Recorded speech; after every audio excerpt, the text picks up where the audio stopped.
Okay, so I'm here at the academy. I know that school's been canceled. You'll find that out. I guess you found it out by now if you're watching this. I'm going to post this so that we can have a review really quick for the unit test, and so you can maximize your time at home today, possibly even tomorrow if conditions stay bad as it sounded. But I wanted you to kind of have an outline or a frame of what you can study and maybe make you feel a little bit better about coming and taking this test whenever we come back. One thing I want to talk about before we get going, though, so I don't forget, is just to remind you that tonight the State of the Union address will be broadcasted. You'll see it all over TV. You'll hear it on NPR on the radio, or you can watch it online. The State of the Union address will start at 9 o'clock, and I'm going to post a link that I want you to check out that'll give you 5 things to watch in Obama's 2014 State of the Union address. Just some things to kind of use as a guideline or maybe a template to go by so that you know what you're listening to. Anyway, okay, so here we got the institutions of government with this Unit 4 exam, and I'm sure that you're feeling like this is a lot of stuff and it's really heavy, so maybe if I can shave down some of the content and really get to the essential stuff, you'll feel a little more comfortable and confident coming into this test. So when we started off with this, we did Articles 1, 2, and 3. So with Article 1, this sets up the legislative branch. If you look at the Constitution, that's the biggest article in the Constitution. You've got all these sections in it, all of these clauses in the sections. So in the legislative branch, because of the length of it, you should see that the Founding Fathers had this expectation that the largest amount of weight in our federal government would be carried by the legislative branch. And members have been charged with 3 primary duties. So they're going to write laws, they're going to oversee the implementation of these laws, and they're going to serve the needs of their constituents, or the people that have elected them. So through that, the House and the Senate, if you look at Section 2 and Section 3 of Article 1, House and Senate are set up, and they have these special responsibilities. And combined, they come together in a conference committee to resolve differences in bills, and they have these very specific roles in lawmaking. So through checks and balances, we can see that Congress exercises oversight of the federal government. They also oversee the bureaucracy, so that's what we've been talking about here lately. For example, the House can impeach federal judges and the president, and the Senate actually holds the impeachment trial. But any action that Congress would take, the judicial branch has judicial review. The Supreme Court could say, no, you guys can't be doing this. And the president does appoint those judicial branch Supreme Court justices who make those decisions. So there's kind of an overlap with everything. Anyway, you guys got that. But an added balance in checks and balances would be this 4th branch, or this bureaucracy. So if we have an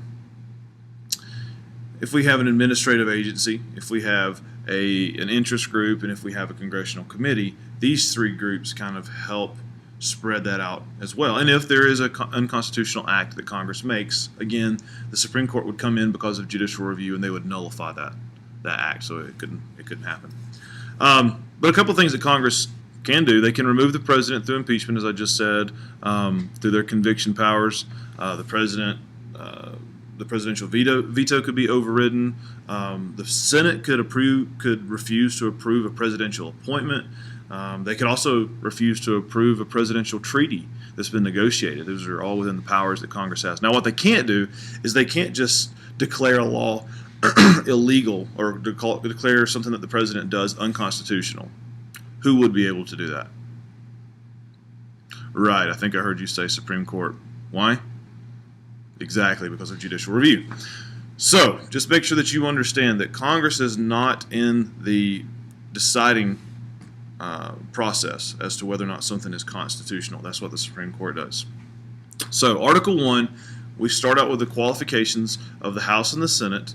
I want you to look over those just to make sure you're feeling comfortable with those. Under the congressional legislative powers, if you go down to Article 1, Section 8, you'll see the enumerated powers, you'll see the delegated powers.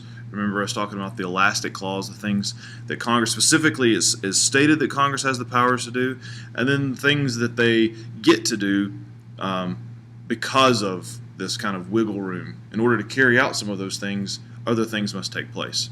So some of the things that Congress can do, they can make they can legislate federal appropriation bills.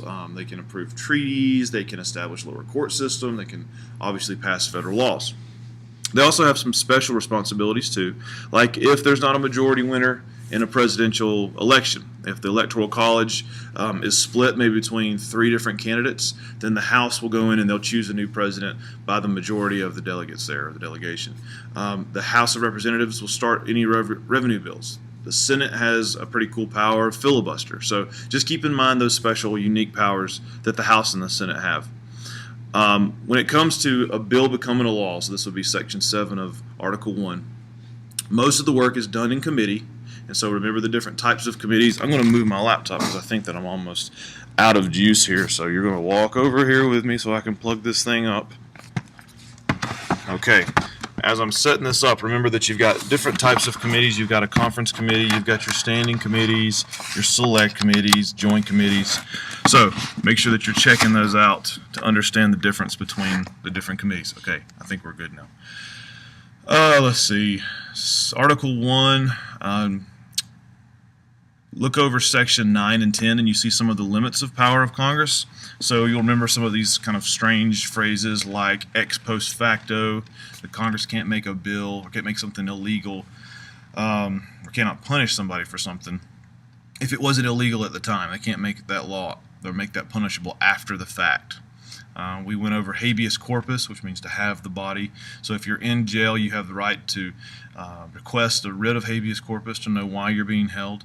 And then finally, there's the fact that Congress cannot pass a bill of attainder, which would be you go to jail immediately, regardless of any of the evidence or even the Fifth Amendment to the Constitution, which is due process. So a bill of attainder would be jail with no court, jail with no due process. Congress can't do that. They can't say that this thing that you've done is so bad that you don't even deserve a trial. Okay? Let's see. Over time, because of the separation of federal and state powers, Congress has tried to send more and more power to the state legislatures in some ways, because the federal government is taking on more responsibility. You'll see that they start to try to allow states to have a little bit more control, which would go under what amendment? The 10th. Very good. The 10th Amendment, powers of the states. But some of the things that the federal government still really wants to hold on to would be things like immigration reform, trade reform. You have national security issues that obviously the federal government should take care of. Campaign finance reform. You don't want to have differences from state to state. Something that they would return more control to the state level would be things like welfare reform. They'll let the states make different decisions on that. And a phrase that we didn't get to talk too much about that I want to remind you of that I think you've probably come across in your readings a good bit would be pork barrel legislation. So these would be kind of like these little pet projects that the different congressmen have. So this would be things that they would try to provide funding for. They would try to earmark or save that funding for little local projects that would just benefit their constituents, but not the nation as a whole. Okay, I'm going to slide you out here because I think you're seeing the top of my bookshelf. So this is pretty haphazard here, but so is this day. So we're going to make it. Okay. Well, the Constitution creates a government of separate institutions. You think about the Enlightenment thinkers that really influenced Thomas Jefferson, specifically influenced James Madison, the creator of the Constitution.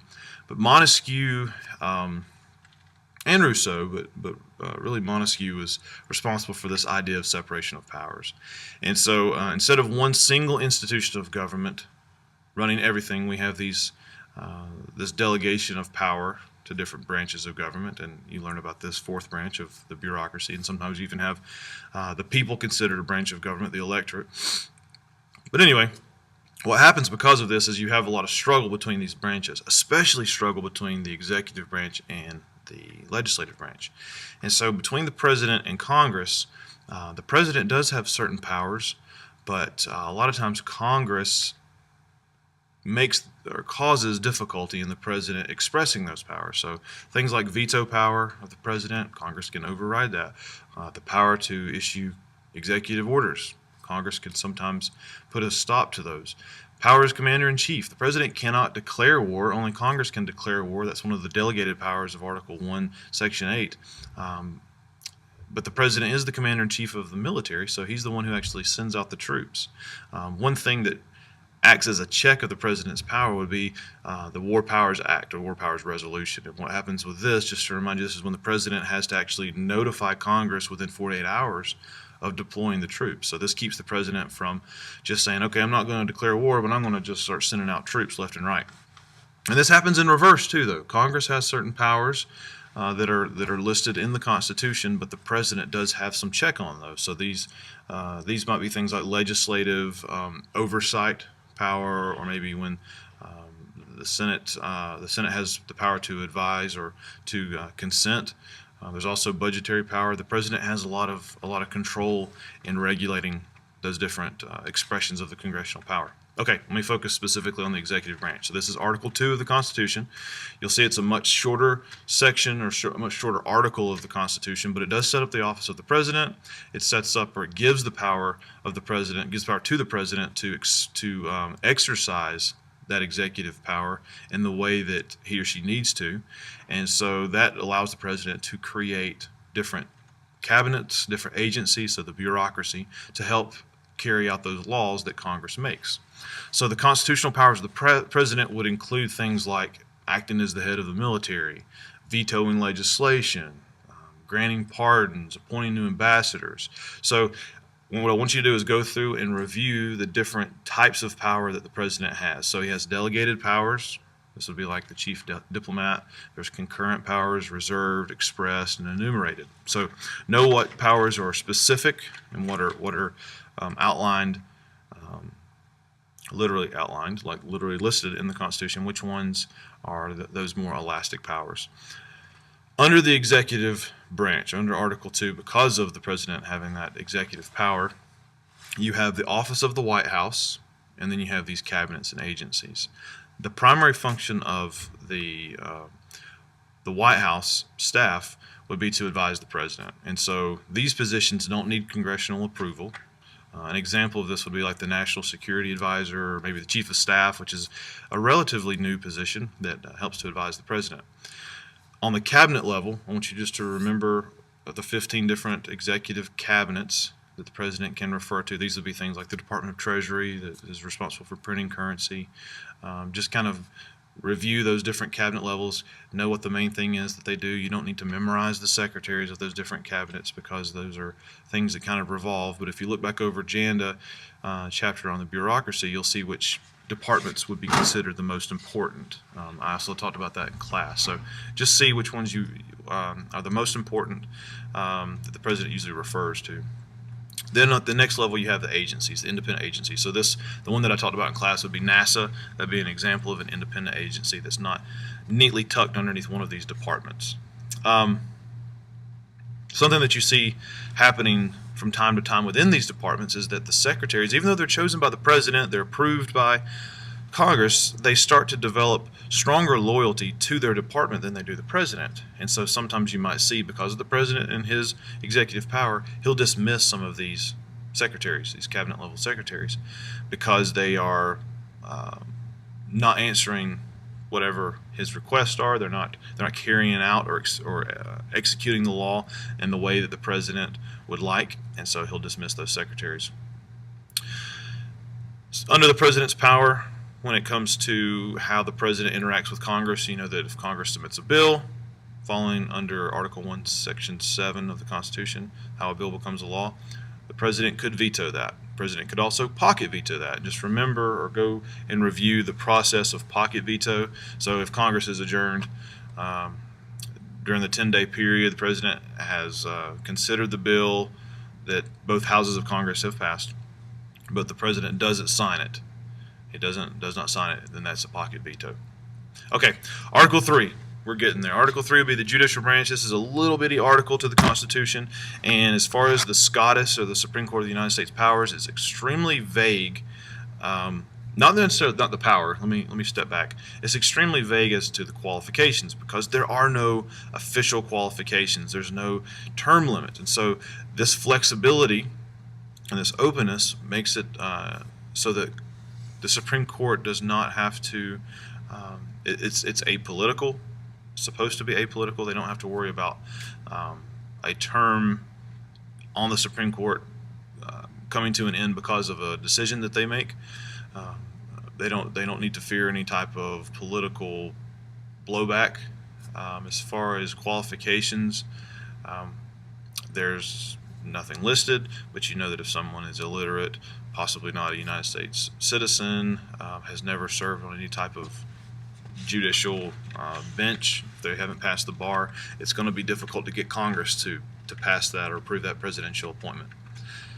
Okay, we've got 9 justices right now, Supreme Court justices. Justices are always, the number of justices has been set by the Congress. It was bumped up during FDR's administration per his request from 6 to 9. The current Chief Justice is John Roberts. And a couple of Latin terms that we talked about in class, I just want to make sure that you are solid on. We talked about stare decisis, and what that is it encourages our justices and our judges to follow precedent. We talked a lot in class about precedent.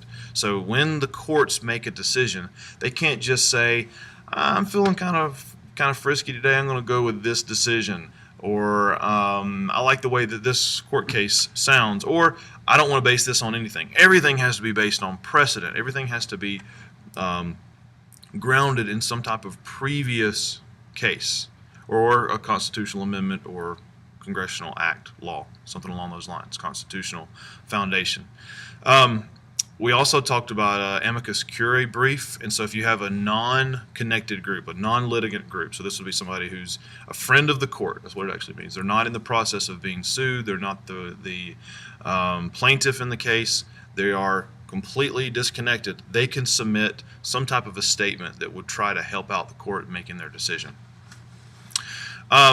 All of the court cases that we talked about in class, I want you just to review over those as something that you should continue doing throughout the school year. All the ones that we've talked about have increased the power of the Supreme Court. There are some cases that did not do that, and those cases have been overturned since then. Cases like Dred Scott that we'll eventually talk about when we get to civil liberties. But the ones that we talked about in class, it has increased the power of the Supreme Court.